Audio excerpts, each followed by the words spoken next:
بسم اللہ الرحمن الرحیم۔ ابھی رمضان میں ہر طرف سے ایک شور سنائی دیتا ہے، ایک آواز بار بار کانوں سے ٹکراتی ہے، کچھ اعلانات بار بار نظر سے گزرتے ہیں۔ وہ شور، وہ آواز ہے خانقاہی پروگراموں کا۔ آخر یہ خانقاہ کیا چیز ہوتی ہے؟ خانقاہ کی ضرورت کیوں ہوتی ہے؟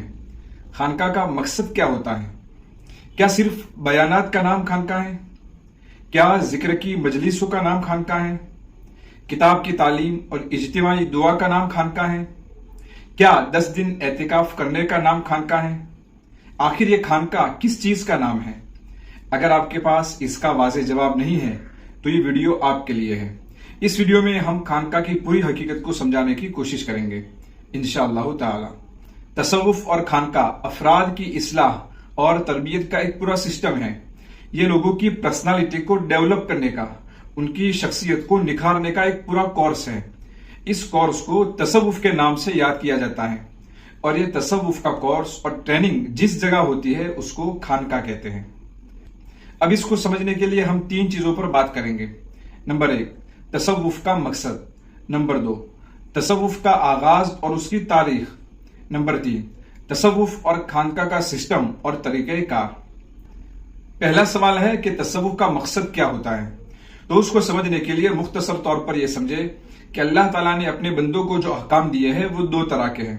کچھ اعمال ایسے ہیں جن کا تعلق ظاہر اعضاء سے ہے، جیسے نماز پڑھنا، روزہ رکھنا، صدقہ زکوٰۃ، حج اور عمرہ کرنا، قرآن پاک کی تلاوت کرنا، ذکر و دعا، درود اور استغفار کرنا، کسی مسلمان کی مدد کرنا وغیرہ۔ یہ سارے اعمال ایسے ہیں جو ظاہر اعضاء سے ہوتے ہیں۔ اسی طرح کچھ اعمال ایسے ہیں جن کا تعلق دل سے ہے۔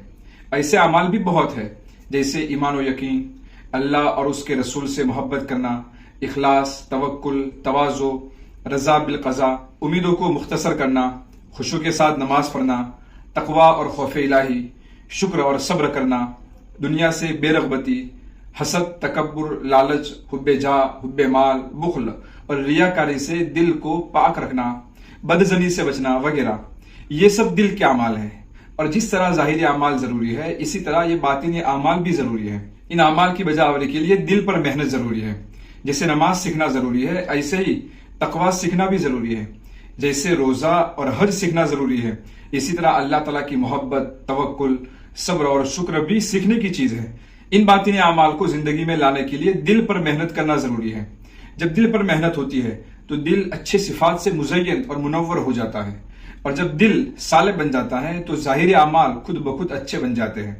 تو تصوف کا بنیادی مقصد ہے دل کی اصلاح کرنا، دل کو گندگیوں سے پاک کر کے اللہ کی معرفت کا نور بھرنا، برے صفات سے دل کو صاف کر کے اس کو اچھے صفات اور اچھے اخلاق سے مزین کرنا، اللہ تعالیٰ کی محبت سے دل کو لذت آشنا کرنا، تقوی کے نور سے دل کو نورانی بنانا۔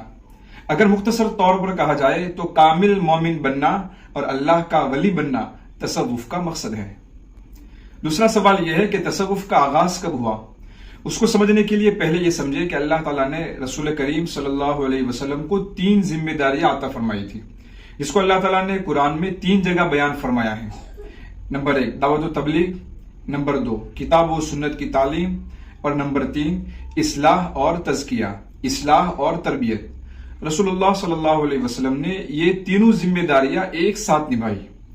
آپ صلی اللہ علیہ وسلم کے بعد صحابہ نے بھی یہ ساری ذمہ داریاں ایک ساتھ نبھائی۔ یعنی ایسا نہیں ہوتا تھا کہ تبلیغ کا مرکز الگ ہے، تعلیم کے لیے مدرسہ الگ ہے اور اصلاح کے لیے خانقاہ الگ ہے، بلکہ ایک ہی جگہ پر یہ تینوں کام ہوتے تھے۔ سید سلیمان ندوی رحمۃ اللہ علیہ لکھتے ہیں کہ تبع تابعین کے دور تک یہ سب کام ایک ساتھ چلتے رہے۔ اس کے بعد حالات بدلنے لگے۔ ایک تو یہ ہوا کہ دور نبوت سے جیسے جیسے دوری ہوتی گئی، لوگوں کی صلاحیتوں میں گراوٹ آتی گئی، کمی آتی گئی۔ اب ایسے افراد کم ہوتے گئے جو ایک ساتھ سارے کام بخوبی انجام دے سکے۔ دوسری تبدیلی یہ ہوئی کہ اسلام دور دور تک پھیلنے لگا اور لاکھوں لوگ اسلام میں داخل ہونے لگے، جس کی وجہ سے 3 میں سے ہر ایک کام کے لیے مستقل توجہ دینے کی ضرورت پیش آ گئی۔ ان 2 وجوہات کی بنا پر تعلیم اور تزکیہ کے لیے شعبے الگ الگ ہونے لگے۔ کچھ لوگوں نے تعلیم کی خدمت انجام دینا شروع کیا اور اس کے لیے مدارس کا قیام عمل میں آیا، اور کچھ لوگوں نے اصلاح و تزکیہ کی خدمت انجام دینا شروع کیا اور مستقل تصوف کا شعبہ قائم ہوا۔ اور اس میں سب سے پہلا نام حضرت حسن بصری رحمۃ اللہ علیہ کا لیا جاتا ہے۔ حضرت حسن بصری رحمۃ اللہ علیہ بڑے تابعین میں سے ہیں، گویا تابعین کے دور سے ہی تصوف کا شعبہ قائم ہو گیا تھا، لیکن اس وقت وہ ابتدائی مرحلے میں تھا، پھر وہ ترقی کرتے کرتے ایک مستقل فن کی حیثیت اختیار کر گیا۔ دارالعلوم دیوبند کے ایک فتوے میں لکھا ہے کہ خانقاہوں کا قیام زمانے قدیم سے چلا آ رہا ہے۔ خانقاہیں تزکیہ نفس، اصلاح اخلاق اور نسبت باطنی حاصل کرنے کے لیے قائم کی جاتی رہی ہے۔ اس میں کچھ مماثلت مسجد نبوی کے صفہ سے بھی پائی جاتی ہے، جو مذکورہ بالا مقاصد کا اصل مرکز ہے۔ بزرگان دین نے ان مقاصد کی تحصیل کے لیے علیحدہ علیحدہ جگہیں متعین فرمائی، جو تزکیہ و احسان کا مرکز ہوا کرتی تھی اور خانقاہ کے نام سے یاد کی گئی۔ اس لائن میں کچھ مشہور نام یہ ہیں: شیخ عبد القادر جیلانی رحمۃ اللہ علیہ، حضرت جنید بغدادی رحمۃ اللہ علیہ، حضرت سری سقطی رحمۃ اللہ علیہ، حضرت معروف کرخی رحمۃ اللہ علیہ، بایزید بستامی رحمۃ اللہ علیہ، امام غزالی، مولانا رومی، خواجہ معین الدین چشتی رحمۃ اللہ علیہ، حضرت مجدد الفیسانی، شاہ ولی اللہ محدث دہلوی رحمۃ اللہ علیہ، حاجی امداد اللہ مہاجر مکی رحمۃ اللہ علیہ۔ ہم انشاءاللہ ان بزرگوں کے حالات اور ان کی عظیم خدمات کو سامنے لانے کی کوشش کریں گے۔ اب آتے ہیں تیسرے سوال کی طرف، یعنی اصلاح اور تزکیہ کے لیے خانقاہوں میں کیا نظام ہوتا ہے؟ اس کا جواب یہ ہے کہ خانقاہوں میں اصلاح اور تربیت کے لیے، اصلاح اور تزکیہ کے لیے کچھ چیزوں کو بنیادی طور پر اہمیت دی جاتی ہے۔ ان میں سے کچھ چیزیں یہ ہیں: نمبر 1، اصلاح اور تربیت کرنے والا آدمی، جس کو شیخ یا پیر کہا جاتا ہے۔ جس طرح انسان بغیر استاد کے تعلیم حاصل نہیں کر سکتا، اسی طرح بغیر شیخ کامل کے اپنی اصلاح اور تربیت بھی نہیں کر سکتا۔ تو خانقاہی نظام میں ایک بنیادی چیز ہے کسی شیخ اور ولی اللہ کی نگرانی میں اور ان کی ماتحتی میں اپنی اصلاح کرنا، ان کی رہبری کے مطابق چلنا اور ان کی تعلیمات پر عمل کرنا۔ نمبر 2، اپنے دل کی اصلاح کی طرف فوکس کرنا، اپنے دل سے برائیوں کو نکال کر اس میں اچھے صفات پیدا کرنے کی کوشش میں لگنا، یہاں تک کہ انسان کا دل نورانی ہو جائے، اس کے دل میں اللہ کی محبت سما جائے، دنیا کی محبت دل سے نکل جائے، اس کا دل یقین کامل سے سرشار ہو جائے اور اس کو ایمانی کیفیات حاصل ہو جائے۔ نمبر 3، مجاہدہ، یعنی کہ اپنی اصلاح کے لیے عملی اقدامات کی طرف توجہ دینا۔ خانقاہ میں صرف سننا سنانا، پڑھنا پڑھانا نہیں ہوتا ہے، یعنی کہ وہاں قول سے زیادہ عمل اور باتوں سے زیادہ کام کرنے کی طرف توجہ دی جاتی ہے، اور یہ چیز خانقاہ کے سسٹم میں داخل ہے۔